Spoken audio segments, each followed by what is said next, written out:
Kami mengucap syukur Tuhan untuk suatu hari di mana kami boleh sama-sama beribadah kepada Engkau. Terima kasih untuk hari Sabat, hari istirahat di mana kami keluar dari segala rutinitas kami untuk betul-betul mengharapkan berkat Tuhan di dalam gereja Tuhan. Kami bersyukur Tuhan, Engkau menyediakan kepada kami semua segala berkat rohani yang cukup bagi kami untuk menjalani kehidupan kami sehari-hari. Kami mohon anugerah Tuhan, kiranya Tuhan boleh menguatkan kami yang letih lesu dan berbeban berat, supaya kami bisa terus datang kepada Yesus Kristus dan menerima kekuatan yang baru dan kelegaan dari Kristus saja. Kami saat ini Tuhan mau mendengarkan firman Tuhan yang adalah sumber kekuatan kami, sumber arah hidup kami, sumber kebenaran.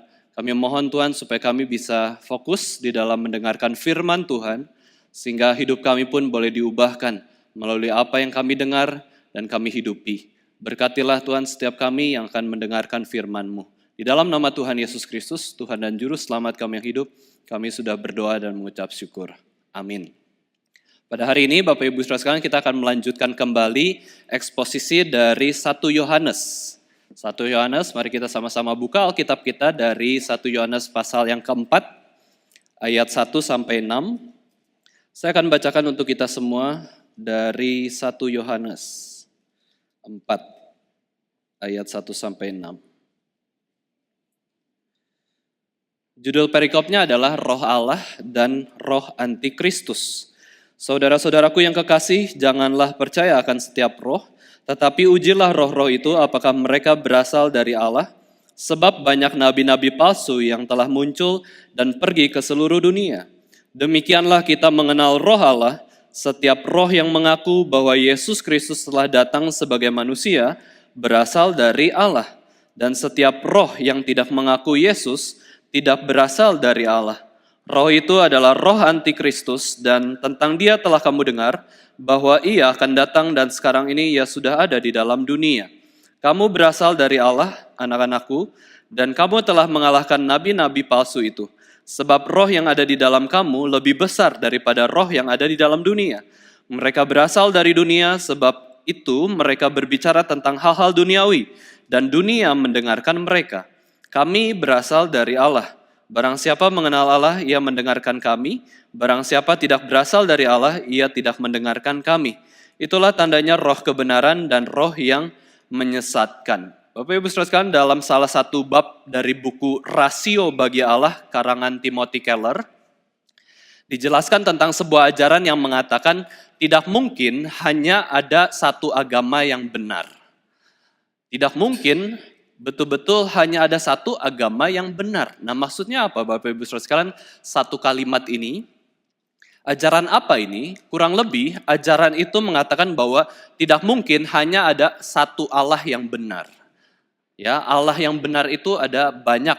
Bahkan semua yang mengajarkan tentang Allah, semua yang mengajarkan tentang kebaikan, tentang kebenaran dalam agamanya masing-masing, itu adalah kebenaran. Apakah ini pandangan yang benar, Bapak Ibu Saudara sekalian, kalau kita mendengar, udah semua agama sama, gak mungkin satu agama doang yang benar. Lalu kemudian orang Kristen itu berkata, iya betul ya, semua benar kok, seluruh agama itu benar. Tidak ada satu-satunya yang benar agama itu. Jawabannya adalah tidak. Ini adalah ajaran yang salah. Justru seharusnya kalau kita melihat berbagai macam agama, berarti harusnya ada satu agama yang benar. Dan ada satu Allah yang benar. Dan itulah yang seharusnya manusia berdosa berusaha mencari, menemukan kebenaran itu di dalam dunia yang sementara ini. Meskipun kita tahu bahwa di dalam kekristenan kita sadar bahwa Allah kita itu adalah Allah yang mencari dan menemukan kita yang terhilang. Kita yang terhilang, bukan Allah. Allah tidak pernah hilang. Allah itu maha hadir. Dia ada di mana-mana. Kita yang terhilang. Posisi rohani kita yang sudah terputus dengan Allah karena kita sudah jatuh ke dalam dosa. Kita yang harus ditemukan oleh Allah. Ya, kita yang dicari Allah karena kita yang hilang, bukan Allah. Tetapi pada umumnya kita sebagai manusia berdosa itu Tuhan berikan wahyu umum, Tuhan berikan hati nurani, Tuhan berikan kesempatan kita bisa hidup supaya apa? Supaya kita bisa mengenal kebenaran. Supaya kita bisa mencari Allah itu yang benar mana. Di antara seluruh agama yang ada di seluruh dunia ini, kita cari mana Allah yang benar, mana kebenaran yang benar itu. Pasti ada satu. Kalau semuanya benar, nggak masalah semua agama itu kita terima. Nggak peduli kita mau kemana saja tempat ibadah kita, nggak peduli. Karena semua agama sama. Bapak Ibu sekalian, seorang pemudi berumur 24 tahun bertanya, bagaimana mungkin hanya ada satu agama yang benar? Anda adalah orang yang sombong jika Anda mengatakan agama Anda lebih baik daripada yang lain. Dan agama Anda bisa mempertobatkan orang-orang dari agama lain ke agama Anda sendiri. Kau itu orang yang sombong. Kebenaran agama sendiri paling benar ya. Semua agama itu sama baik. Dan semua agama itu dapat memenuhi kebutuhan-kebutuhan pengikutnya. Nah ini pemuda ya. Pemuda itu mengatakan, wah semua agama sama kok. Jangan pikir satu agama saja yang benar ya. Semua agama sama. Bapak Ibu sekalian, kalau kita tidak percaya ada satu agama dan satu ajaran yang benar, berarti kita percaya semua agama sama. Ajarannya sama. Dan itulah yang benar. Ya, pemuda ini mengatakan demikian ya. Pemudi, perempuan. Bila semua agama sama, maka seharusnya orang itu punya banyak agama. Ketika ditanya agama kamu apa? Agama saya adalah Kristen, Katolik, Islam, Buddha, Hindu. Wah, semua agama sama kan? Gak boleh sebut agama satu. Kalau kamu katakan, saya gak percaya Tuhan, agama apa itu? Kepercayaan apa itu? Ateis. Tetapi semua agama sama, semua kepercayaan sama. Berarti kamu harus katakan ateis, Kristen, Buddha, Hindu, Katolik itu agama saya. Semua agama benar, berarti semua agama adalah agama kamu. Dan itu nggak akan habis. Ketika ditanyakan biasanya agama kamu apa? Satu cukup kan, Kristen, selesai. Tapi kalau menganggap semua agama sama, saya percaya semua agama itu baik dan bisa memenuhi kebutuhan saya. Ketika ditanya kamu agamanya apa? Itu nggak akan berhenti mungkin 24 jam. Ya, karena kepercayaan di seluruh dunia ini begitu banyak. Ya, satu pertanyaan jawabannya wah panjang lebar. Saya percaya ini semua baik. Orang itu justru tidak punya pendirian dan tidak punya bijaksana membedakan seluruh agama-agama yang muncul. Kenapa? Semua agama sama. Itu namanya malas. Tidak mau mikir. Bodoh. Orang itu bodoh. Orang bodohlah yang menganggap semua agama itu sama. Itu orang paling bodoh. Paling tidak mau belajar. Tidak mau mengakui kebenaran itu sendiri. Oke lah, di dalam toleransi beragama kita katakan semua agama itu sama, meskipun dalam hati beda. Itu mungkin sebagai sopan santun, supaya kita tidak terlalu berselisih. Itu masih mending ya, itu cuman lip service aja. Ya semua agama sama, tenang, kita semua harus baik-baik. Padahal dalam hati mengatakan beda. Tapi kalau betul-betul mengatakan seperti pemudi ini, semua agama sama, itu sangat bodoh. Itu betul-betul bodoh. Orang itu nggak belajar, orang itu nggak sungguh-sungguh mengerti dengan rasionya, ada perbedaan. Antara laki-laki yang satu dengan laki-laki yang lain, perempuan yang satu dengan perempuan yang lain, mobil yang satu dengan mobil yang lain, motor yang satu dengan motor yang lain, semua ada perbedaan kok. Masa kita katakan kepercayaan itu semuanya sama? Yang benar adalah memang ada ajaran yang sama di antara berbagai agama, tetapi lebih banyak perbedaannya. Itu ya yang seharusnya kita nyatakan. Ya kita harusnya memberitakan sebenarnya semua agama sama. Oh iya, tapi ada bedanya juga. Itu lebih halus. Kita sanggah, jangan iya terus ya. Ya semua agama sama, ya semua agama sama. Iya betul, tapi ada bedanya juga pasti. Ya kita bisa sebut demikian. Apakah betul pernyataan tidak mungkin hanya ada satu agama itu yang benar itu betul-betul benar? Tentu tidak ya. Justru di antara banyaknya agama dan kepercayaan pasti ada satu yang benar. Lalu ketika kita katakan agama itu yang benar, lalu kita nyatakan kepada dunia, apakah kita bisa disebut sebagai orang yang sombong maupun eksklusif? Ketika kita katakan, ini HP saya, ini kebenaran. Lalu kemudian, wah dasar kamu itu sombong, eksklusif. Ya, nyatakan kebenaran, itu HP saya, satu-satunya HP saya itu benar. Tidak, nggak selalu kayak gitu kok. Waktu kita nyatakan kebenaran, belum tentu itu sombong. Belum tentu itu eksklusif. Waktu kita nyatakan Yesus itu satu-satunya juru selamat, itu betul bisa dianggap orang sombong dan kita pun bisa menyombongkan diri dengan kebenaran yang kita percaya. Tetapi kita juga bisa nyatakan itu dengan kerendahan hati. Kita kasih tahu orang kebenaran. Kita nyatakan kebenaran itu secara objektif, bukan demi kesombongan kita. Itu namanya menyatakan kebenaran secara objektif. Banyak orang berpendapat bahwa orang Kristen itu sombong dan eksklusif karena apa yang diajarkan membuat orang tersebut yakin bisa masuk surga. Ya, semua orang Kristen, semua orang yang percaya kepada Kristus, dosanya sudah ditanggung oleh Yesus Kristus di atas salib, maka yakin masuk surga. Agamanya benar, kita bisa mengenal Allah yang sejati, itu kebenaran. Tapi apakah ketika kita yakin demikian, itu pasti sombong, pasti eksklusif? Tidak. Justru Tuhan Yesus memberikan perintah kepada semua murid-muridnya, yaitu kasihilah sesamamu manusia seperti dirimu sendiri. Itu kasih yang tidak sombong, kasih yang tidak eksklusif. Itu kasih yang rendah hati. Meskipun kita punya kebenaran, tapi kita mau mengasihi sesama kita yang belum mendapatkan kebenaran. Kalau orang tahu yang benar, lalu orang itu langsung dicap sombong dan eksklusif, itu salah. Gak selalu demikian, meskipun bisa demikian ya. Nah, kalau kebenaran itu dari Allah sendiri lalu kita menyatakannya dengan kerendahan hati dan hormat, itu bukanlah kesombongan maupun keeksklusivitasan. Itu objektif dan mengasihi mereka.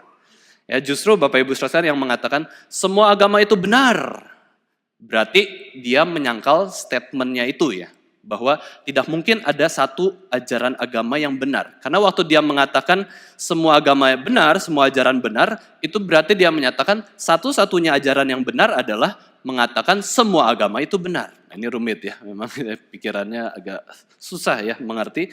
Tapi memang gitu, dia sedang menyangkal statementnya sendiri. Gak mungkin hanya ada satu ajaran yang benar. Dia sedang mengatakan ajaran itu benar, satu-satunya yang benar. Waktu dia katakan tidak mungkin hanya ada satu ajaran yang benar, dia katakan ajaran itu yang paling benar. Berarti dia menyangkal dirinya sendiri. Tapi waktu kita katakan hanya ada satu kebenaran, hanya ada satu agama yang benar, hanya ada satu ajaran yang benar, kita nggak menyangkal kebenaran itu sendiri, itu benar. Hanya satu kok. Kita tidak menyangkal kalimat itu sendiri.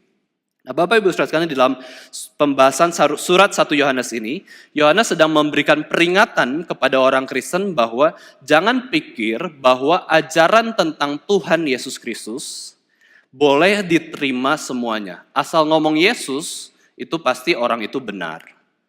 Jangan terima semua pengajaran yang pengajar-pengajar juga yang mengajarkan Yesus juru selamat. Belum tentu dia itu menyatakan Yesus yang asli, Yesus yang sesungguhnya. Jangan terima semua ajaran. Ya, terima satu ajaran yang benar, yaitu dari Alkitab. Jangan pikir yang penting sebut nama Yesus, pasti sama benarnya. Tidak demikian. Konteks zaman itu, Bapak Ibu Saudara sekalian, ada sebagian orang-orang Kristen atau guru-guru Kristen ya. Mereka sebut mereka Kristen, tetapi mengajarkan Yesus yang bukan diajarkan oleh Alkitab. Nah, ini berarti dia mengajarkan Yesus yang lain. Yesus yang palsu itu mirip dengan Yesus yang asli. Kita nggak mungkin tertipu dengan yang bukan Yesus ya. Orang Kristen pasti tidak mungkin tertipu dengan pengajaran yang bukan Yesus Kristus atau bukan Alkitab.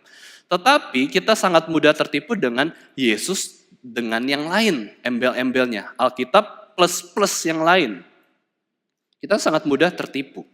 Banyak guru-guru mengajarkan Yesus yang lain pada waktu itu. Nah, ini berarti Yohanes mengatakan jangan percaya setiap pendeta. Jangan percaya setiap vikaris.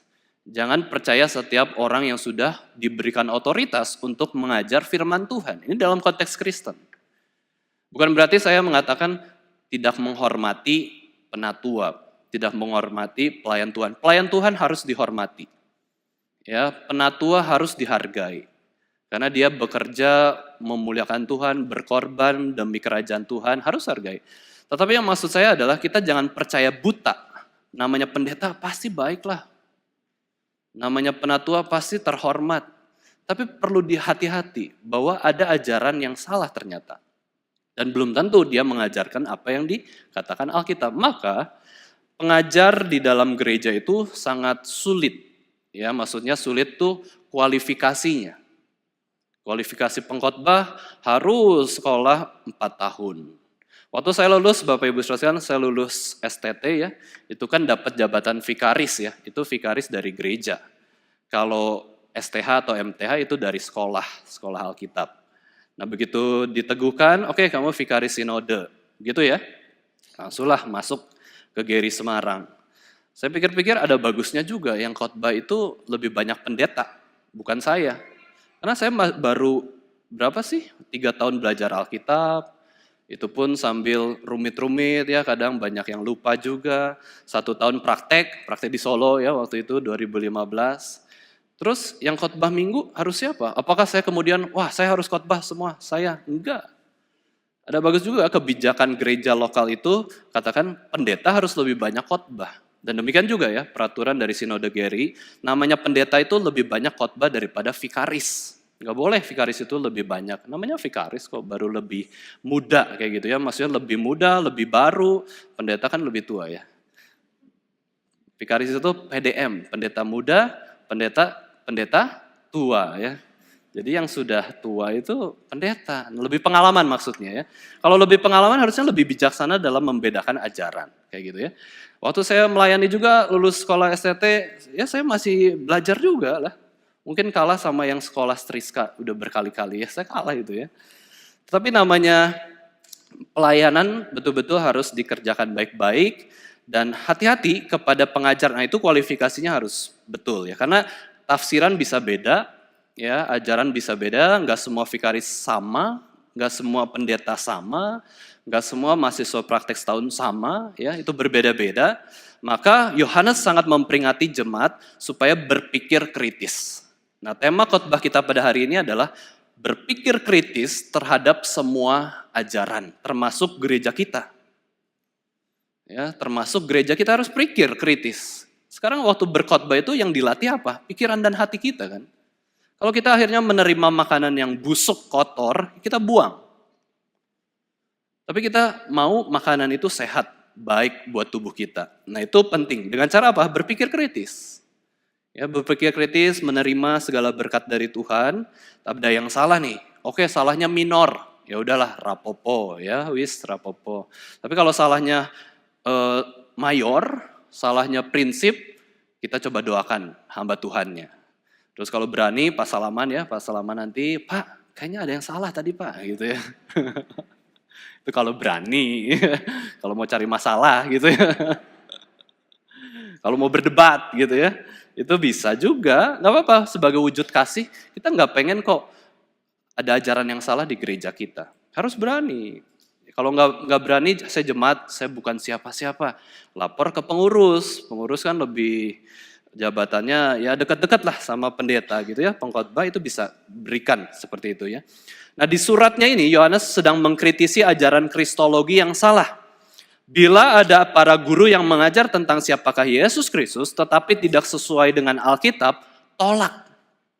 Ya, tolak ajarannya dulu. Tolak ajarannya, tapi coba kasihi pribadinya.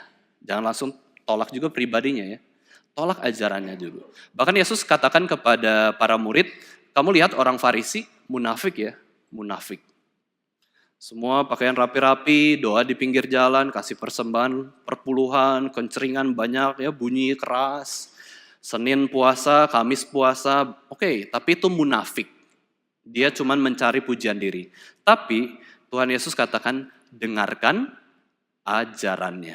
Ajarannya masih benar, kenapa? Orang Farisi itu ahli perjanjian lama.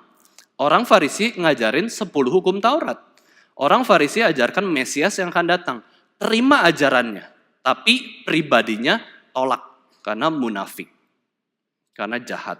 Jadi Bapak Ibu Saudara, waktu kita berelasi dengan orang, bisa lihat pribadinya, bisa lihat ajarannya atau tingkah lakunya. Kalau ajarannya yang salah, kita kritisi ajarannya dulu. Tapi kalau pribadi yang salah, nah kita doakan. Terus kita mau mengasihi dia dengan cara Tuhan seperti apa. Kita minta pimpinan Roh Kudus. Nah pada waktu itu, Yohanes sudah jelas bahwa Yesus yang asli adalah Yesus memiliki 2 natur. Satu pribadi tapi natur Allah, dan natur manusia. Ini yang benar, ini ajaran Alkitab. Oke? Percaya Yesus 100% Tuhan, Yesus juga ketika inkarnasi dia mengambil natur manusia, menambahkan natur manusia ke dalam pribadinya, sehingga Yesus adalah Allah sekaligus manusia. Ini ajaran yang benar. Waktu Yesus jadi manusia, dia tidak menghilangkan natur ilahinya. Ya terserah dia mau seperti apa ya. Dia jadi manusia, tetap dia Allah. Dia sudah manusia, tetap dia Allah. Dia Allah tapi manusia. Itu 100% Allah, 100% manusia. Dia mengambil natur manusia. Tetapi ada orang-orang Kristen tuh gak setuju doktrin tersebut, ajaran tersebut. Kenapa?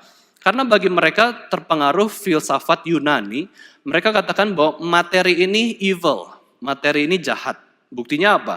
Ya, materi ini bisa membusuk dan juga mati. Ya, kita bisa sakit, kita menderita ya. Pokoknya materi ini jahat lah. Maka dari itu, gak mungkin Tuhan yang ilahi itu jadi manusia. Lalu mereka mengatakan bahwa Allah menjelma menjadi manusia itu gak bisa. Tapi Allah memakai kostum manusia seperti cosplay. Ya, seperti cosplay kita pakai kostum nih. Jadi Naruto ya gitu ya. Kemudian jadi apa? Raja dan ratu satu hari. Ya, pakai mahkota, pakai jubah. Itu pakai kostum aja. Tapi apakah dia raja? Apakah dia Naruto misalkan ya? Enggak. Dia tetap bukan pribadi itu. Maka waktu Yesus memakai kostum manusia, dia tetap Allah. Tapi penampakannya seperti manusia. Nah itu namanya doketisme. Banyak pengajar itu Tuhan Yesus Allah loh. Saya orang Kristen, saya percaya Yesus. Tapi Yesus itu Allah, gak mungkin jadi manusia. Lalu waktu Yesus di atas kayu salib, ya itu sebagai penampakan saja. Itu kostumnya saja yang luka-luka. Yesus gak seperti itu. Nah ini adalah doktrin kristologi yang salah. Tolak seperti itu. Tolak doketisme. Karena mereka terlalu mementingkan roh. Ya, materi ini udahlah, gak apa-apa ya, rusak, gak penting. Tapi konsekuensinya kalau percaya Yesus Allah saja, waktu dia jadi manusia itu pakai kostum doang, maka dia bukan juru selamat. Ini konsekuensinya. Harus setuju sama doktrin ini. Ya, maksudnya kalau yang ngajarin doketisme berarti dia setuju Yesus bukan juru selamat. Ya kita nggak setuju tentu ya, tapi konsekuensinya demikian. Maka ini ajaran yang salah. Itu yang Yohanes benci. Kenapa sih ada orang-orang yang ngajar seperti itu sih? Loh kalau Yesus bukan manusia, bagaimana dia menyelamatkan manusia? Dosanya dosa manusia kan, kita kan berdosa. Bagaimana Yesus bisa menyelamatkan kita kalau Yesus nggak jadi manusia, kalau itu kostum saja? Berarti Yesus menyelamatkan kostum manusia saja dong. Dan itu mengingkari pengorbanan Yesus Kristus.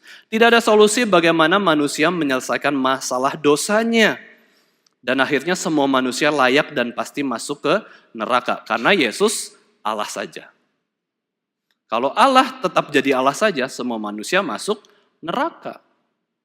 Tetapi Allah mau jadi manusia sehingga ada manusia yang Tuhan pilih dan kasihi itu dapat selamat di dalam diri Yesus Kristus yang menyatakan pengampunan dosa kepada kita semua. Oke, jelas ya? Yohanes katakan kepada orang-orang Kristen, sudah Yesus yang benar itu Allah dan manusia. Jangan percaya Yesus Allah saja, kayak gitu ya. Kemudian tiba-tiba ada muncul lagi ajaran yang lain, yaitu namanya Cerintianisme. Ya, Cerintianisme ini adalah Yesus itu betul Allah, betul manusia, tapi bergonta-ganti. Ini kayak Sabellianisme. Sabellianisme kan Bapa jadi Yesus, Yesus jadi Roh Kudus. Cuman beda-beda bentuk, satu Allah. Ya, tapi Cerintianisme itu mengatakan Yesus Allah, Yesus manusia, tapi bergonta-ganti juga. Satu sisi Yesus punya dua kepribadian, ya, yaitu kepribadian Allah, ya, Yesus melakukan mujizat, itu Allah. Terus kemudian Yesus menangis, Yesus lelah, Yesus sakit, yaitu manusia. Berganti-ganti, kadang-kadang jadi manusia, kadang-kadang jadi Allah. Loh Yesus nggak gitu. Waktu Yesus lakukan mujizat, itu dengan kemanusiaannya juga, dengan doa kepada Tuhan. Ya, waktu Yesus mati di atas kayu salib, itu Tuhan juga yang mati. Bukan cuma kemanusiaan Yesus. Yesus itu nggak bisa dipisahkan. Karena dia satu pribadi dengan dua natur. Kalau kita pisah-pisahkan terus, kita mengenal dua Yesus. Satu Yesus Allah, satu Yesus manusia. Itu enggak benar. Ya, ini tidak sesuai dengan apa yang Alkitab jelaskan dalam kehidupan Yesus. Alkitab jelaskan Yesus Tuhan, anak Allah, dan Yesus juga adalah anak manusia.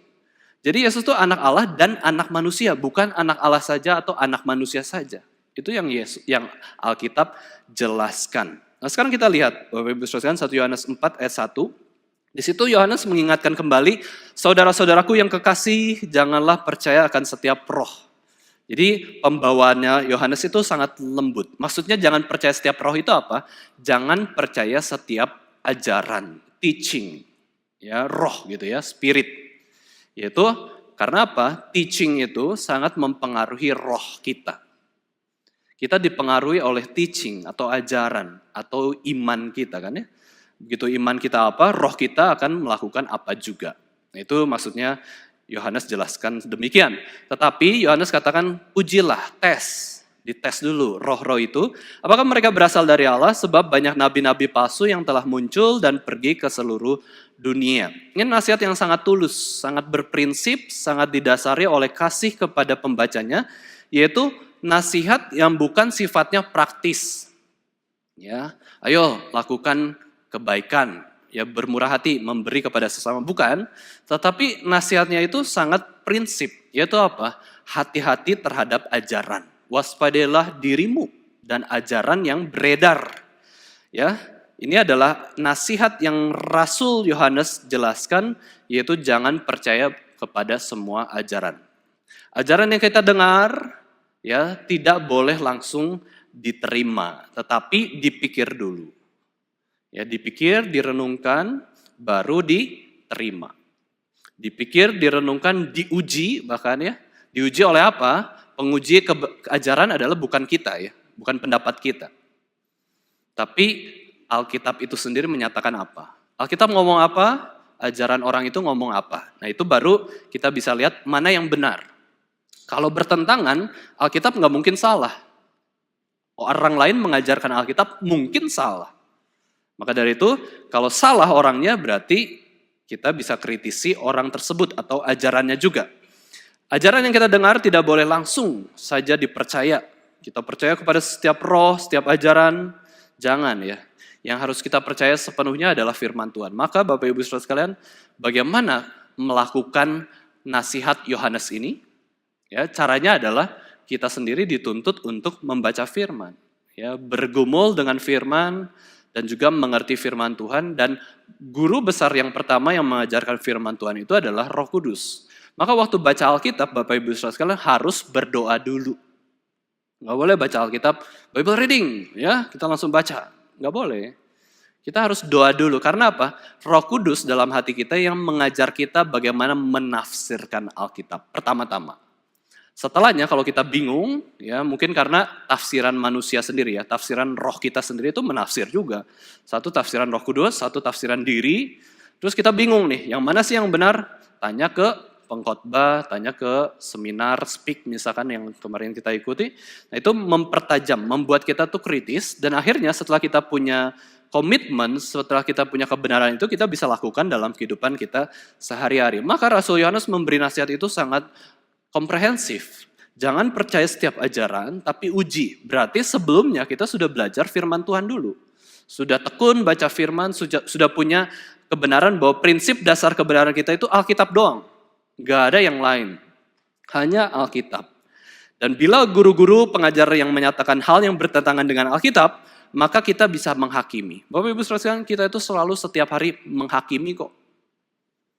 Cuman penghakiman kita itu apakah objektif sesuai Alkitab, sesuai kebenaran objektif, atau sesuai subjektif kita, atau like or dislike kita. Saya suka pengkhotbah ini, keren, ganteng kayak gitu ya.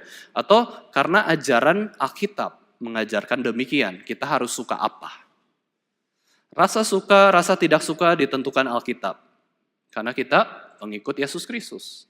Kita menghakimi benar, salah, baik, buruk, semua dari Alkitab, bukan pandangan kita. Maka kalau pandangan kita muncul berbenturan, nah itu di situ kita harus menggumulkannya dan harus kembali kepada Alkitab. Itulah arti reform. Orang reform selalu lihat Alkitab. Alkitab ngajarin apa sih?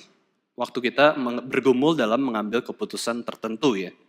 Jadi Yohanes jelaskan banyak loh guru-guru palsu yang muncul dan pergi ke seluruh dunia. Guru-guru palsu aja seolah-olah melakukan amanat agung, ya pergi ke seluruh dunia, tapi ngajarin Yesus yang lain. Kenapa kita diam? Kenapa kita tidak aktif? Kenapa kita tidak pergi juga untuk mengajarkan atau memberitakan Yesus yang sejati itu? Ini adalah pergumulan besar pada gereja mula-mula pada waktu itu. Selain penganiayaan fisik dari Kekaisaran Romawi maupun orang-orang Yahudi, tetapi juga yang terjadi adalah serangan-serangan ajaran yang palsu tentang Yesus Kristus. Maka nasihat Yohanes ini sangat penting agar gereja tetap kuat dari serangan-serangan ajaran palsu. Yohanes katakan umat Tuhan harus berpikir kritis. Ya, umat Tuhan harus berpikir kritis terhadap semua ajaran yang beredar. Jangan pikir semua pendeta sama, pengajar sama, semua Kristen sama. Jangan pikir semua gereja sama. Harus kritis. Ada gereja yang palsu, ada gereja yang asli, ada gereja yang setengah benar, ya, ada yang seperempat benar, bahkan kita tahu sepertiga benar. Wah, kita teliti dan kemudian kita tentukan kenapa kita pergi kemana. Mendengar yang mana, yaitu dasarnya firman Tuhan. Kemana firman Tuhan ada kita cari, bukankah itu pengikut Yesus Kristus? Kemana kebenaran ada kita terus rindu mengejarnya, menemukannya. Karena kita adalah murid kebenaran. Maka Yohanes katakan ajaran itu harus diuji dengan Alkitab, ya, dengan firman Tuhan itu sendiri. Maka Bapak Ibu sekalian ketika kita mempelajari firman Tuhan dengan tekun, filter kita itu sudah muncul kok. Ya, seperti filter di akuarium ya. Filter kita itu kan semakin bersih, semakin bagus kalau kita terus baca firman Tuhan. Ya, terus mendengarkan firman yang bagus-bagus, yang benar. Ketika kita mendengarkan ajaran yang salah, oh sudah tahu ya, ini salah. Ini enggak benar. Terus kelemahannya di mana? Tapi bukan untuk menghakimi ya dengan sembarangan, enggak, tapi untuk berbuat baik, ya, untuk mendoakan, ya, untuk bisa agar pengajar-pengajar itu hidup dengan benar dan mengajarkan dengan benar juga. Maka Bapak Ibu sekalian, semakin kita baca Alkitab, semakin kita ikut PA, ikut seminar, itu akan memperlengkapi kita menjadi orang Kristen yang kritis. Ya, kritis tidak tentu jadi tidak bijaksana dan ceroboh ya. Kritis itu bisa tenang sekali ya. Tetap baik, kokoh ya imannya, terus berelasi dengan orang juga tetap hormat, tetap rendah hati. Padahal dia kritis orangnya. Dia bisa tahan bicara dia bisa diam di waktu yang tepat. Dia kritis, dia menilai orang sekali udah tahu orang ini seperti apa. Ada yang salah seperti apa, didoakan khusus untuk apa. Wah, ini adalah orang yang kritis, sangat bagus. Dan Tuhan menginginkan kita seperti itu. Seperti Roma 12 mengatakan, berubahlah akan pembaruan akal budi. Karena pikiran itu mempengaruhi hati kita. Hati kita akan ditunjukkan dengan perbuatan kita. Maka Tuhan itu selalu ya menekankan, ayo pikiran kita tuh berubah. Pola pikir kita berubah. Ya, pola pikir kita berubah, perilaku berubah. Ya, itu yang Tuhan inginkan ya. Guru palsu akan membawa orang Kristen kepada kebodohan rohani dan kesakitan rohani yang luar biasa besar. Maka Rasul Yohanes betul-betul memberi perhatian besar, jangan sampai kamu dengerin ajaran yang salah. Apalagi sekarang ada YouTube. Ya, YouTube kita dengerin ini, dengerin itu, aduh pusing ya. Harus denger yang mana? Paling mudah ya langsung filternya apa? Reform. Wah, itu paling mudah tuh. Reform sermon, ya, reform preaching. Pasti lebih baik. Ya, tapi kalau mulai nama-nama yang gak jelas ya, hati-hati ya dengar khotbah-khotbah dari teologi tertentu. Ya. Tapi kalau Alkitab yang dijelaskan pasti kita mau nurut ya, mau belajar. Ayat kedua, 1 Yohanes 4 ayat 2, demikianlah kita mengenal roh Allah. Ini dimaksudkan kalau ada roh Allah itu adalah Roh Kudus ya. Setiap roh yang mengaku bahwa Yesus Kristus telah datang sebagai manusia berasal dari Allah. Nah, ini penekanan Rasul Yohanes. Roh Allah mendorong orang itu mengakui firman Tuhan. Ya, Roh Allah itu mendorong kita untuk terus mengakui kebenaran firman Tuhan. Yesus siapa sih menurut Alkitab? Allah, setuju. Yesus siapa menurut Alkitab? Manusia. Setuju juga. Udah, titik. Gak perlu ada koma, tapi rasanya gak demikian. Enggak. Bila kita seseorang itu mengakui Yesus sebagai Allah dan manusia, adalah Allah dan manusia, itu berasal dari Roh Kudus sendiri. Nah, di sini kata manusia di sini ya. Yesus Kristus telah datang sebagai manusia. Kata Yunaninya adalah sarx, ya. S-A-R-X. Nah, sarx ini mengacu kepada desire of the flesh. Ya, keinginan daging. Yesus Kristus bisa lapar, keinginan dagingnya adalah makan. Allah nggak bisa lapar, Allah nggak bisa tidur. Yesus Kristus capek, ya pernah kan di kasus tertentu, di kisah tertentu, Yesus terbaring di perahu, terus angin besar menggoncang dia, tetap tidur loh. Karena apa? Lelah. Itu sarx ya. Itu desire of flesh itu makan, minum, tidur gitu ya. Yesus punya desire tersebut dan itu sedang merepresentasikan bahwa Yesus adalah manusia. Ini maksudnya Yohanes. Manusia itu punya darah dan daging. Allah nggak punya darah dan daging. Malaikat nggak ada darah dan daging. Hanya manusia yang punya darah dan daging. Itu adalah natur manusia. Nah, para penganut doketisme percaya bahwa Yesus menjadi daging, tapi itu hanya seperti kostumnya saja ya, bukan betul-betul manusia. Itu penampakannya saja. Ibarat kita, Bapak Ibu Saudara melihat ilmu teknologi yang begitu canggih, ada orang membuat robot, tapi mirip manusia. Nah itu pandangan doketisme. Ya, di depannya itu manusia, kelihatannya penampakannya manusia, tapi dalamnya itu bukan manusia, nggak ada darah dan daging. Ya kayak robot kayak gitu ya. Itu adalah ajaran doketisme dan ajaran Alkitab menyatakan Allah jadi manusia, firman jadi daging. Nah kemudian di ayat 3, mari kita lanjut lagi ayat 3. Dan setiap roh yang tidak mengaku Yesus tidak berasal dari Allah, roh itu adalah roh anti Kristus. Dan tentang dia telah kamu dengar bahwa ia akan datang dan sekarang ini ia sudah ada di dalam dunia. Nah pada ayat 3 ini, Yohanes sedang menjelaskan dengan cara yang menegasikan.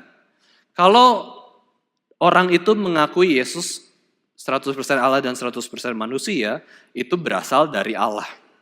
Tapi sebaliknya, kalau ada orang yang mengakui Yesus salah satunya saja, Yesus itu manusia saja, Yesus itu guru saja, bukan Tuhan. Itu tidak berasal dari Allah. Itu roh antikristus. Itu pengajaran antikristus. Kalau yang pengajaran yang benar sesuai Alkitab itu berarti pengajaran Kristus. Karena Yesus sendiri menyatakan demikian di dalam firman-Nya. Itu adalah roh antikristus yang mereka yang tidak mengakui Yesus Kristus yang sesuai dengan ajaran Alkitab. Itu bukan kebenaran. Nah, inilah dua ajaran yang saling bertentangan, yaitu berasal dari Alkitab atau bukan Alkitab. Berasal dari Allah orang itu atau tidak berasal dari Allah. Harus bedakan. Ajaran yang berasal dari Alkitab bertentangan dengan ajaran yang bukan dari Alkitab. Pribadi yang berasal dari Allah pasti bertentangan dengan pribadi yang tidak berasal dari Allah. Selalu ada pertentangan. Ini representasi good and evil, right or wrong, truth or false. Itu representasi dua ini ada jelas. Nah kemudian di ayat 4-6, Yohanes menyimpulkan semuanya bahwa dia tuh menjelaskan bahwa ada dua identitas dengan dua dunia yang berbeda. Ya, mari kita baca 1 Yohanes 4 ayat 5-6 bersama-sama. Nah ini kesimpulan lagi, diulang lagi oleh Yohanes bahwa kita itu harus sadar bahwa meskipun kita itu sama-sama manusia, sama-sama tinggal di satu bumi yang sama, tapi ada dua identitas yang berbeda dan dua dunia yang berbeda. Mari kita baca 1 Yohanes 4 ayat 1 Yohanes 4 ayat 4-6 ya. 1, 2, 3. Kamu berasal dari Allah, anak-anakku, dan kamu telah mengalahkan nabi-nabi palsu itu. Sebab roh yang ada di dalam kamu lebih besar daripada roh yang ada di dalam dunia. Mereka berasal dari dunia, sebab itu mereka berbicara tentang hal-hal duniawi dan dunia mendengarkan mereka. Kami berasal dari Allah, barang siapa mengenal Allah, ia mendengarkan kami. Barang siapa tidak berasal dari Allah, ia tidak mendengarkan kami. Itulah tandanya roh kebenaran dan roh yang menyesatkan. dapatkan. Yohanes jelaskan ya, yang satu spirit of truth, yang satu spirit of error. Yang satu benar, Roh Kudus, roh kebenaran, yang satu salah, roh anti Kristus, roh anti Alkitab. Ini menyatakan para komentator ya. Para komentator menyatakan bahwa ini adalah two spirits at war. Ya, dua roh yang sedang dalam peperangan karena bertentangan. Dua roh yang saling berperang tidak bisa bersatu seperti air dan minyak ya. Dan dua roh ini juga merepresentasikan roh kebenaran dan roh kepalsuan. Jadi beda ya. Nah, Bapak Ibu Saudara sekalian, kalau kita bicara soal pernikahan ya, Bapak Ibu Saudara sekalian, Alkitab kan mengajarkan bahwa kita harus menikah dengan yang seiman dan sepadan. Ya kan, betul ya? Nah, itu kenapa? Karena supaya satu-satu sama-sama satu roh itu, satu ajaran itu. Bahkan ada hamba Tuhan Gary mengatakan harus satu gereja, ya, satu anggota. Ya memang ya, sekarang lebih ketat. Sebenarnya bukan rumit-rumit, bukan untuk mempersulit orang menikah, Bapak Ibu Saudara sekalian ya, supaya demi kebaikan itu sendiri. Kalau kita tahu ada two spirits at war, ya, antara Ukraina dengan Rusia, memangnya enak gitu hidup 1 tahun dengan peperangan? Ruginya banyak, penderitaannya banyak. Maka Bapak Ibu Saudara sekalian, menikah itu sudah jelas kok Alkitab katakan harus yang seiman dan sepadan. Supaya apa? Two spirits at peace. Bukan two spirits at war terus. Maka itu kebijakan-kebijakan ya coba kita nurut dulu, dengar dulu, terima dulu. Supaya demi kebaikan kita sendiri. Nah, supaya dalam satu institusi manusia yang paling intim, paling pertama, paling utama, jangan sampai ada peperangan dan menghancurkan satu dengan yang lainnya, Bapak Ibu Saudara sekalian. Jangan sampai suami tidak mengasihi istri, istri tidak menghormati suami. Jangan sampai ada satu spirit of truth, satu spirit of error, maka harus punya standar kebenaran. Bukan dari suami, bukan dari istri, bukan dari anak, standar kebenarannya disodorkan dari Alkitab dulu. Ya, belajar doktrin Alkitab dulu ya. Belajar striska dulu doktrin Alkitab. Sumber kebenaran ini kok ya udah waktu berdebat ya Bapak Ibu Saudara sekalian, kalau yang satu dosa, satu yang benar, ya ikuti yang Alkitab. Ya bukan ikuti dia juga ya. Saya benar kok suami misalkan ya. Istri salah, ikutinya jangan suami juga. Ya, tetap Alkitab. Tapi Alkitab itu diterima oleh sang suami, maka tetap utamanya kita ikut Alkitab, bukan ikut suami. Suami menolong kita supaya kita ikut Alkitab. Nah itu harusnya ya dalam perdebatan. Nah sekarang Bapak Ibu Saudara sekalian, puji Tuhan suami dan istri ini Kristen. Sama-sama Kristen, cuman masalahnya beda teologi. Satu karismatik, satu Lutheran, satu Calvinis, satu Reform, satu Pentakos misalkan ya. Bermacam-macam. Bagaimana solusinya Bapak Ibu Saudara sekalian?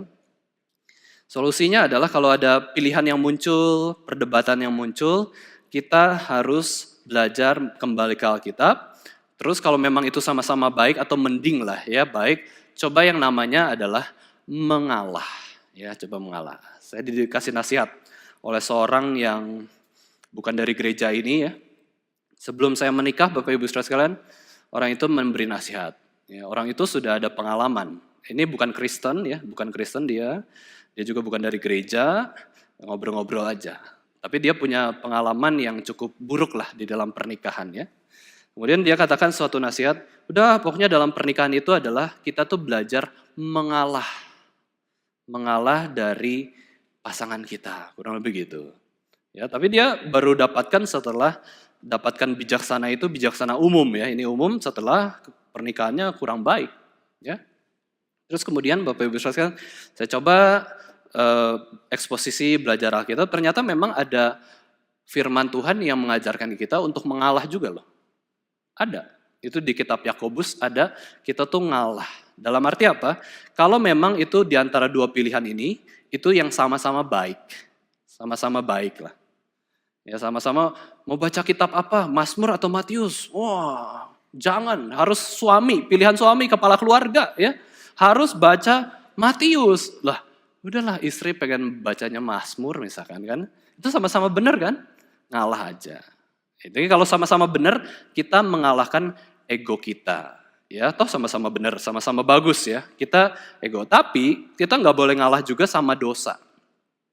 Ya, kalau memang berdosa, karena kalau dia berdosa, yang celaka dia dan aku. Maka kita larang, kita tentang, kita tolak segala yang sifatnya dosa. Maka Bapak Ibu Saudara untuk bisa betul-betul supaya lebih baik dalam menjalankan institusi di satu institusi itu, ada satu sisi harus mengalah juga. Ya, mengalah, belajar mengalah satu dengan yang lain dan belajar kalahkan ego diri. Karena ego diri ini selalu berdosa. Ya, harus menyangkal diri dan pikirkan kemuliaan Tuhan. Saya waktu menikah Bapak Ibu Saudara kan dapat pengalaman baru ya, ucapan-ucapan selamat itu ya. Ya selamat ya, semoga jadi nahkoda ya. Nahkoda yang baik untuk mengarungi bahtera rumah tangga ya. Jadi Bapak Ibu sekalian, saya lucu juga ya, ada yang ucapan kayak gini ya beberapa. Ternyata itu memang dalam arti itu tuh banyak pertentangan. Dari luar ombak besar, dari dalam juga ya perbedaan pribadi natur manusia. Nah, bagaimana supaya kita bisa mengarungi institusi itu dengan baik, ya harus dengan dasar firman Tuhan yang benar. Ya, maka dalam bagian ini ya kita bisa lihat kalau kita sama-sama punya dasar kebenaran Alkitab, itu kita akan lebih mudah lah untuk bisa mengembangkan kerajaan Allah. Nah, pada bagian ini Yohanes katakan manusia itu ada dua jenis identitas, ya. Satu berasal dari Allah, satu tidak berasal dari Allah. Yang berasal dari Allah akan menarik orang-orang yang berasal dari Allah. Ini rumusnya ya. Kalau kita dari Allah, kita tuh lebih menarik ya, kita lebih menarik bagi orang-orang yang berasal dari Allah juga. Ya, karena apa? Sama-sama sumbernya. Bahayanya kalau kita orang Kristen, tapi kita tidak menarik bagi orang Kristen lainnya. Nah mungkin kita belum sungguh-sungguh di dalam Allah. Atau kita belum sungguh-sungguh Kristen. Dan bahayanya kalau kita Kristen tetapi kita lebih tertarik kepada orang-orang yang non-Kristen. Jangan-jangan kita bukan berasal dari Allah. Karena kita senangnya sama yang non-Kristen kok. Wah bahaya sekali. Berarti harus diinjili. Kenapa pemuda-pemuda suka sama yang non-Kristen? Mungkin dia nggak suka sama Kristus kok. Benci sama Kristus. Sehingga dia pilih yang bukan dari Kristus. Oleh itu Bapak Ibu saya mengerti identitas ini sangat baik sekali. Kalau kita memang dari Allah, senang sama hal-hal yang dari Allah.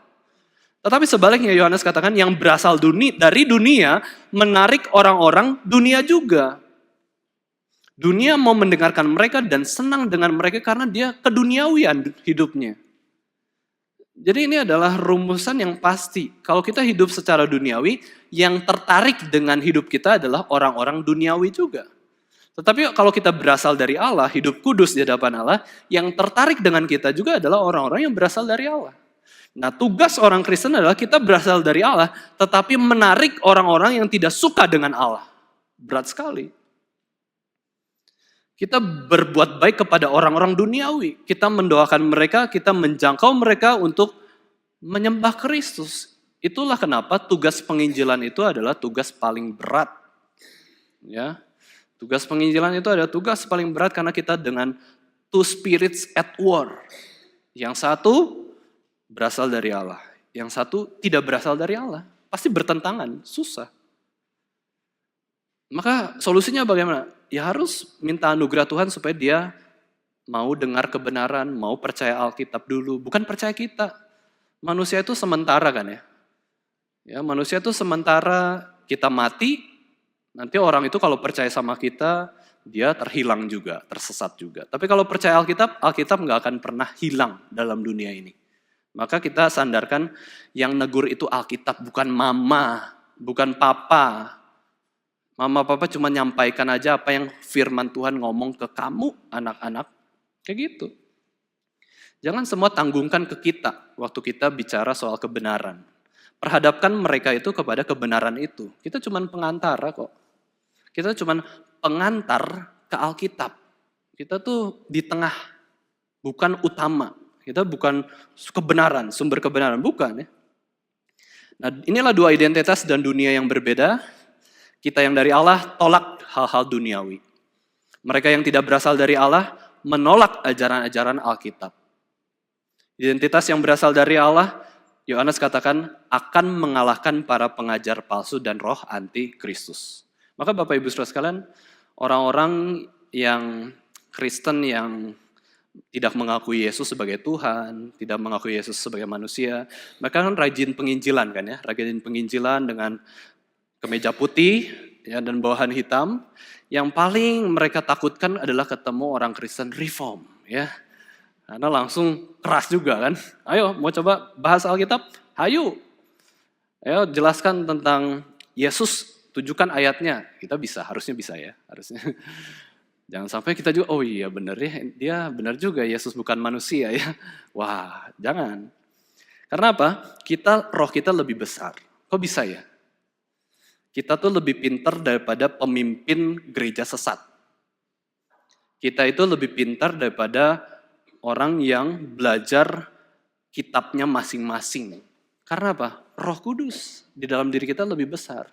Cuman masalahnya adalah kita kurang latihan. Kita kurang latihan. Itu yang membuat kita bertemu dengan orang tuh kagok, ya, malu, sungkan. Mereka ajaran sesat tapi karena sering latihan rutin, itu jadi gaya hidup saja. Ya seperti kita nyetir lah Bapak Ibu Saudara sekalian ya. Kalau kita nyetir mobil atau motor tiap hari kita sudah hafal, nggak perlu dipikir lagi. Tapi kalau kita cuma tahu teori, terus tidak pernah lakukan, maka kita pun akan gelagapan kalau ketemu dengan orang yang roh antikristus bertemu dengan roh Kristus ya di dalam diri kita nggak bisa juga. Karena apa? Kurang latihan. Ya, kita mau latihan. Nah ini namanya praktikum ya atau PKL, harusnya gereja punya program PKL ya, praktek kerja lapangan supaya apa? Kita bisa mengabarkan Injil, kita orang reform. Ya. Kita mudah untuk menyanggah orang-orang yang mengajar ajaran yang sesat. Ini ada Alkitabnya kok. Firman Tuhan berkata demikian. Nah, itulah gunanya kelas Striska misalkan. Meskipun Striska ini pun sebenarnya kurang berlatih kan. Itu lebih ke arah satu arah, terus ada tanya jawab. Tetapi sebenarnya kalau mau betul-betul praktek kerja lapangan itu kita bertemu dengan orang tersebut. Betul-betul mengabarkan Injil. Nah itu perlu ya kita coba pikirkan, coba kita lakukan. Supaya firman Tuhan itu betul-betul hidup dalam hidup kita. Firman Tuhan itu betul-betul real. Bapak Ibu Saudara sekalian, kalau ada yang tidak tahu ya, gereja kita ini, ya gereja kita itu boleh kok. Orang mau konseling ke hamba Tuhan tuh boleh. Tanya aja, Pak mau ngobrol tentang ajaran-ajaran ini gimana? Janjian, appointment. Oh, hamba Tuhan sangat suka juga ya, asal jangan kelamaan ya. Ngobrol, yang butuh apa? Jangan ngomong yang nggak butuh gitu ya. Butuh apa? Tanya apa? Saya jawab apa? Sesuai Alkitab. Dan ketika kita bersentuhan itu namanya praktek firman Tuhan. Ya, pribadi per pribadi. Itu sangat bagus. Kita kabarkan Injil. Bapak Ibu Saudara jangan sungkan ya kalau mau konseling, mau ngobrol. Hamba Tuhan itu udah tahu kok teori konseling adalah kita keep, doakan. Ya, kalau yang bukan konseling kan terima hal-hal sensitif, digosok ya. Makin sip gitu ya. Jadi gosip ya. Nah, itu salah. Tapi bagi hamba Tuhan itu diterima, buangnya kemana ya? Sampah-sampah ini ditelan ya, buang ke Tuhan. Didoakan ke Tuhan, beres. Jadi jangan pikir Bapak Ibu Saudara sekalian ya, hamba Tuhan jangan direpotin. Ya mungkin ada hamba Tuhan yang kalau kerepotan bisa stres juga ya. Namanya itu burnout. Banyak hamba-hamba Tuhan di Amerika, Bapak Ibu Saudara sekalian berhenti jadi pendeta lagi karena itu sering konseling ya. Ya, tercemar pikiran-pikiran buruk, realita berdosa, dia nggak kuat. Itu juga bisa. Tapi kalau saya sudah buka seperti ini ya, harusnya saya kuat ya, atau hamba Tuhannya kuat ya. Jadi ya dengan kekuatan dari Tuhan ya, dari Yesus Kristus ya itu harus belajar berdoa bawa ke Tuhan. Yang utama itu curhat ke Tuhan, bukan curhat ke manusia. Tapi Tuhan bisa pakai manusia untuk bisa menolong kita. Ya jangan doa ke Tuhan terus tidak cari pertolongan ya kepada sesama kita. Nah, Bapak Ibu Saudara dalam hukum bangsa Israel di Perjanjian Lama, ketika Tuhan menjadi raja bangsa Israel, yaitu ketika zaman Musa, itu belum ada raja kan ya. Siapa raja orang Israel? Yaitu adalah Tuhan sendiri. Itu namanya sistem teokrasi. Dan sistem teokrasi ini nggak akan terulang lagi sampai kapanpun. Itu hanya ada di bangsa Israel, pimpinannya Musa, terus sebelum ada raja. Sebelum ada raja itu dipimpin nabi dan imam. Nah kemudian Bapak Ibu saudara sekalian, Tuhan tuh kasih peraturan kepada bangsa Israel. Yaitu seperti ini. Konsekuensi nabi palsu atau nabi penyesat adalah hukuman mati. Karena Tuhan rajanya ya, Tuhan rajanya. Dan itu berarti kebenaran yang menang. Nah mari kita baca Ulangan 18 ayat 20. Ulangan 18 ayat 20. Ini juga sempat ya dipakai untuk menegur nabi-nabi palsu seperti itu ya. Mari kita baca buka suara. Ulangan 18 ayat 20. 1, 2, 3. Tetapi seorang nabi yang terlalu berani untuk mengucapkan demi namaku perkataan yang tidak kuperintahkan untuk dikatakan olehnya, atau yang berkata demi nama Allah lain, nabi itu harus mati. Nah kalau dalam konteks bangsa Israel, begitu pengajar palsu muncul, Yahweh itu bukan Allah. Allah itu adalah aku misalkan, mati dia. Kalau ngajarin Allah yang lain, mati. Karena dalam konteks bangsa Israel dan Allah sendiri jadi raja bangsa Israel. Itu namanya teokrasi ya. Maka poinnya apa? Bapak Ibu saudara sekalian, poin dari ayat ini bukan berarti kita harus menghakimi para pengajar, terus hukum mati. Bukan ya, menghukum mati para pengajar palsu atau antikristus itu. Melainkan pada waktu Allah membuat peraturan bagi bangsa Israel secara khusus pada waktu itu, peraturan itu khusus bagi bangsa Israel. Pada waktu itu tuh Tuhan menekankan sangat pentingnya pengajaran. Kalau ada nabi palsu, mati dia. Kurang ajar kamu ya ngajarin ajaran yang tidak sesuai dengan firman Tuhan. Ini bangsaku, ini umatku, ini bangsa Israel yang aku pimpin. Kamu ngajarin Tuhan yang lain, mati. Yang menghukum mati siapa? Orang Israel sendiri. Keluarganya sendiri kalau perlu. Matiin keluarganya sendiri. Karena apa? Ajaran itu begitu penting. Gak boleh sembarangan ajar yang salah. Karena Tuhan rajanya pada waktu itu. Tapi karena kebebalan bangsa Israel pengen minta raja, kasih raja Saul, Tuhan gak ada teokrasi lagi. Semuanya jadi demokrasi semua. Silahkan demokrasi kamu pikir ya. Dan akhirnya kan kita gak berani kan, ada ajaran yang salah kita langsung, ayo bunuh, kafir, matikan, kayak gitu enggak. Karena sudah berubah sistem pemerintahan jadi demokrasi, republik, dan lain-lain, ya sudah. Pemimpinnya manusia yang atur. Nah maksud dari ayat ini adalah, bila ada yang mengajarkan hal yang salah, yang bertentangan dengan firman Tuhan, maka itu tuh sudah kartu merah. Sudah kartu merah, bukan kartu kuning lagi. Kartu merah, ajaran yang sesat tentang Yesus, tentang keselamatan, kartu merah. Maksudnya apa? Kita boleh demo dia. Kita boleh turunkan dia dari mimbar ini. Kita bisa protes. Tidak ada tempat bagi ajaran yang palsu atau pengajar palsu dalam gereja Tuhan. Kita boleh disiplin dia. Bahkan yang paling terakhir, kalau dia masih ngajarin yang salah nih. Misalkan ya, sudah ditegur ajarannya yang salah. Udah dikasih kesempatan kembali kan, pengampunan. Yuk boleh khotbah lagi di mimbar atau di dalam kelas sekolah minggu. Masih ngajarin Yesus itu hanya Allah saja loh. Bukan manusia loh. Nah ini hukuman terakhir adalah diekskomunikasi. Keluar dari gereja ini. Kamu bikin masalah di gereja ini. Karena apa? Pengajaran. Itu bisa bikin pecah gereja. Karena pengajaran yang tidak sesuai dengan Alkitab. Maka dari itu di gereja yang sejati, Bapak Ibu saudara sekalian, di gereja yang sejati, salah satu hal yang dapat membuat hamba Tuhan tidak jadi hamba Tuhan lagi, pendeta tidak jadi pendeta lagi, vikaris tidak jadi pendeta lagi adalah apa? Ajaran palsu dari pendeta atau hamba Tuhan tersebut. Bapak Ibu saudara bisa berhentikan saya kalau saya ajarin ajaran yang bertentangan dengan Alkitab. Berhentikan, gak perlu pengajar seperti itu. Turunkan saya, buang kalau saya tidak mengajarkan firman Tuhan seperti itu. Kalau saya ajarin yang salah, Bapak Ibu saudara boleh tegur. Ya, Alkitab ngajarinnya ini, Bapak kok ngajarin yang itu? Tegur. Kalau saya masih bandel, masih nggak bertobat, masih ngajarin yang salah, bisa berhentikan, demo. Ya, gereja demo ini ngajarin hal yang salah ya. Enggak, maksudnya ya udahlah lapor ke atasan ya. Lapor ke sinode. Ya, ini Vikaris Marvin ajaran yang sesat gitu ya. Oke, dipanggil Sinodus, kasih surat peringatan, bertobat nggak dalam 6 bulan? Kalau nggak bertobat, keluar, gitu ya. Nah, waktu orang-orang Yahudi mau membunuh Yesus Kristus, Bapak Ibu Saudara, ingat, orang Yahudi, ahli Taurat, para imam itu kan PL banget kan, ya perjanjian lama banget kan.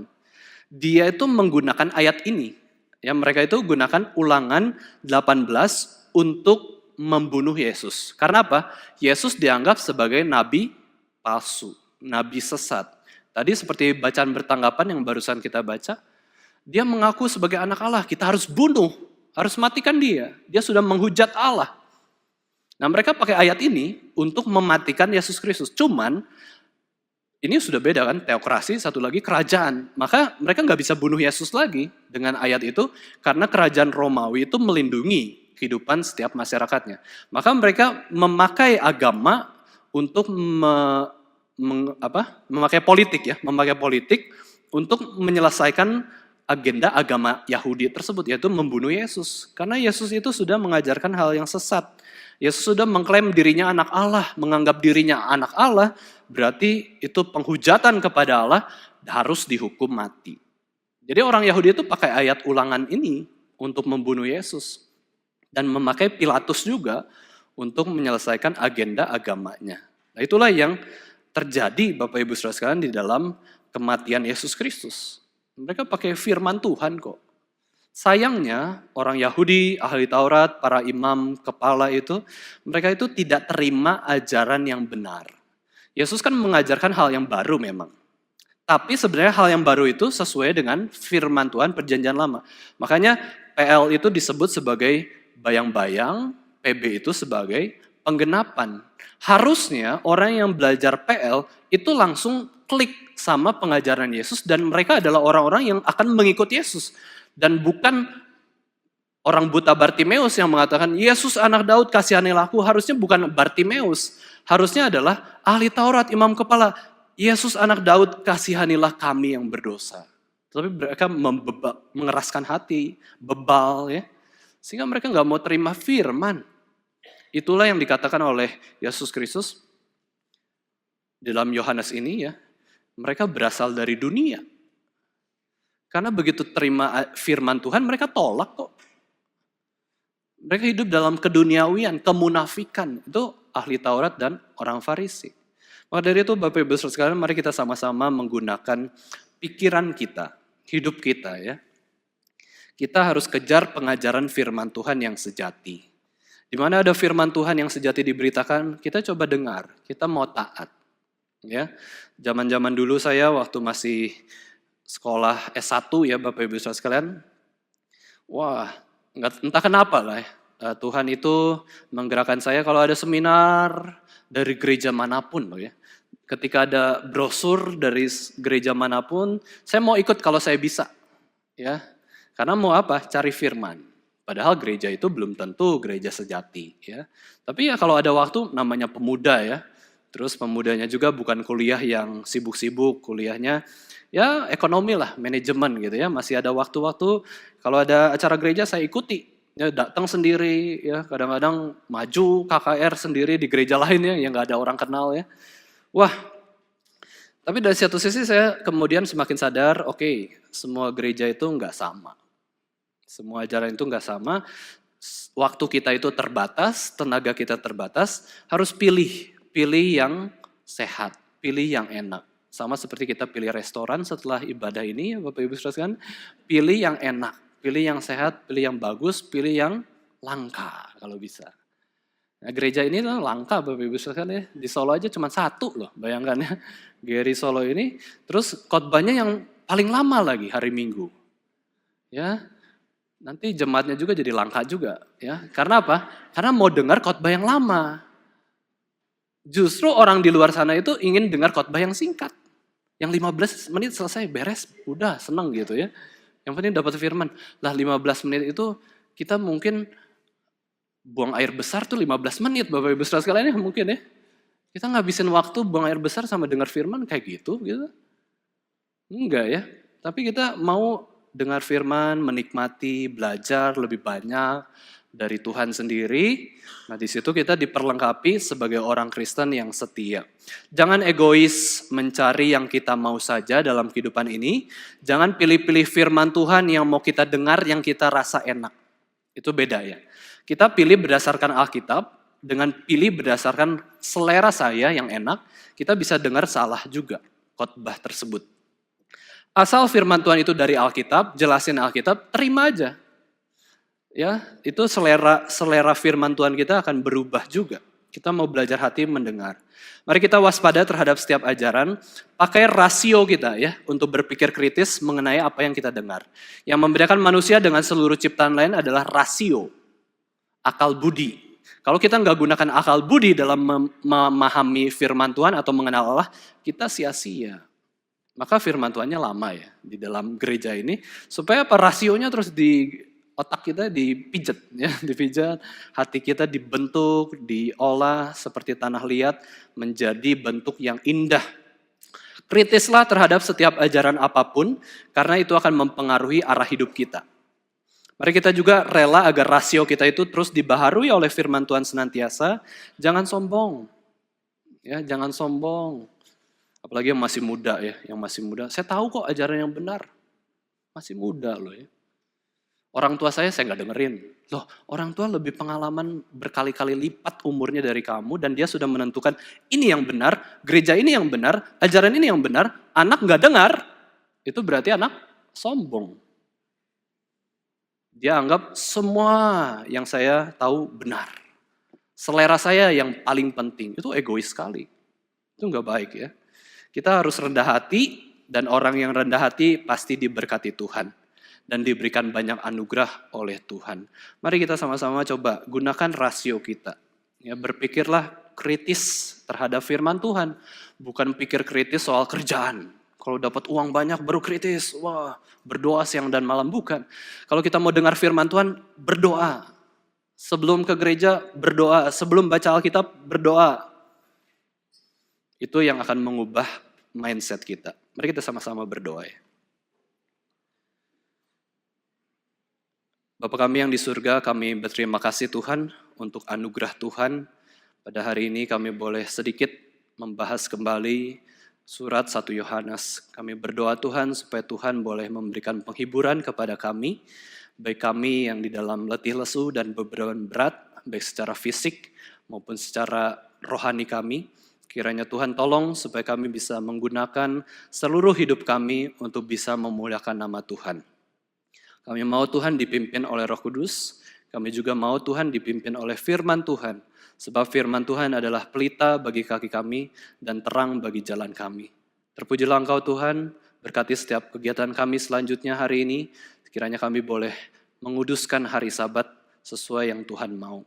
Dalam nama Tuhan Yesus Kristus, Tuhan dan Juru Selamat kami yang hidup, kami sudah berdoa dan mengucap syukur. Amin.